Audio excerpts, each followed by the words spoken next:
Hi there, thanks for tuning in. As you saw on Instagram and Facebook this morning, I'm going to be talking about balance today. Now, I have a few notes I've made, so I'll be referring back to my phone. Let's talk first about what the definition of balance is. An even distribution of weight, enabling someone or something to remain upright and steady. So when you start exercising to improve your balance, you have to go a little bit off balance to get it strengthened. And I don't know if you watched the video that I posted of me working to do a balanced single leg exercise when we were out in Vancouver over the summer. But you'll notice I was a little bit slow moving. I didn't get my leg all the way up to horizontal. And if you saw, I was actually on a cliff over the ocean, in shoes, on an uneven surface. So all of these things are going to impact your balance as you're trying to work on it. Your balance system is actually made up of your visual system, your vestibular system, which a lot of people talk about as your inner ear, and proprioception. So these are the nerves in your body that help communicate with your brain to tell you where your body is in 3D space. And you have just as many receptors on the bottoms of your feet as you do in your entire spinal column. So this is number one, why it's important to remove your shoes to work on your balance. And number two, why it's important to work posture when you're working on your balance. So first thing I do when I'm doing personal training with people when I go into their homes is as part of the assessment, we will do a balance test. So balance test is simple. You can do it on your own. Like I said, you want to remove your shoes, get your feet and ankles working instead of having the false sense of balance that you get from footwear. So you're in your bare feet, set a timer, and you're going to alternate standing on one leg and see how long you do. And don't worry, most people have imbalances in their balance. So what I mean by that is you're going to be able to hold your balance longer on one leg than the other leg. That's okay. And I want you to write these numbers down because these are your baseline. This is what you're working to improve. And like I said, you're in your bare feet. So if you feel like you're wobbling a little bit, the foot is moving around, that's okay. That's proprioception in action, right? Your foot is trying to figure out where you are and how to help hold you up and sending messages instantaneously up to your brain, helping your muscles hold you. Good so far? You still with me? So, like I said, you're removing your shoes. You're wanting to check your feet. So when I'm in an Essentrics class, often people don't even realize, I'm going to back up a little bit so you can see me. I know you can't see my face now, but I want you to be able to see more of my legs. So they roll in. Look what happens to my knees when I roll in on my feet. Or they roll onto their heels. They place too much weight on the backs of their feet instead of being evenly balanced. So it's a little bit subtle maybe for you to see, but you see how my weight shifts. And it's about your center of gravity in balance. So you want to be thinking about your bones loading the weight of your body. And if you start to shift back, all of a sudden your bones aren't lining up the way they should be to work on your balance. And what ends up happening is delicate connective tissue like tendons and ligaments have to hold you up. So as I mentioned, when you roll in a little bit, your knees fall in. And what happens is all those ligaments around your patella, around your kneecap, are holding your body instead of being nicely aligned and having a good load path through the bones.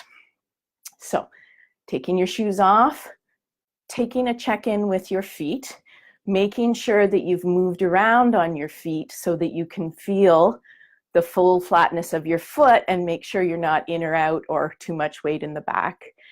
Not too many people put too much weight in the front because what happens is your brain gets a little bit involved and feels off balance when you go forward and thinks you're going to fall, but you're actually in a better position if you shift more weight forward before you start doing balance exercises. So another thing that you can do when you're doing these balance exercises is to bend the standing leg. So you have one leg is working and one is balancing you. So the standing leg is balancing you. You bend it a little bit before you start to work. And this is going to help get the muscles involved. So the muscles are starting to work, helping with stability while you're working this other leg. And it's about, I talked about the balance system. It's also about strength in the muscles, stability, and mobility. So we want mobility in our joints. We don't want our joints to be stable, because stable means they're a little bit locked, and they need to move freely because they're what's moving the bones around. So you want to think about your joints as being more fluid and light, and the stability is coming from your muscles holding you up. So I saw this great graphic once of imagining your hip socket. So your hip socket is your thigh bone in the acetabulum, which is the hip, that like little bowl of your hip. And instead of sinking into the hips to try to hold yourself up, you want to imagine that you're light. So it's like you're floating. Your weight of your leg is down here, but the hip socket is floating at the surface of the water. So it's a great visualization that can help you understand how you want the mobility in your joints while you're working on the stability and strength in your muscles. Still good? Still with me? Okay, let me just see. Another thing is you want to make sure that if balance is an issue and you're concerned about falling, that you either stand near a wall or have a chair nearby to hang on to. And I don't mean hang on for dear life.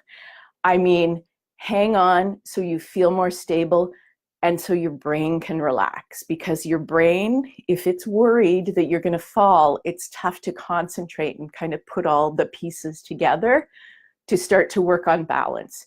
And sure, you want to go off balance to work your balance, but you know, if you're older and your muscles are a little weaker, your joints are a little tighter, you have a fear of falling, or you've fallen already and injured yourself, that brain is just going to kick in, and it's going to be too difficult for you to be comfortable focusing on getting up on one leg and working with this leg up in the air. And I see this when I'm teaching Essentrics. In a group class setting, it's really tough to be focused on yourself and not get input from all over the room if people are kind of, whoa, falling and stuff.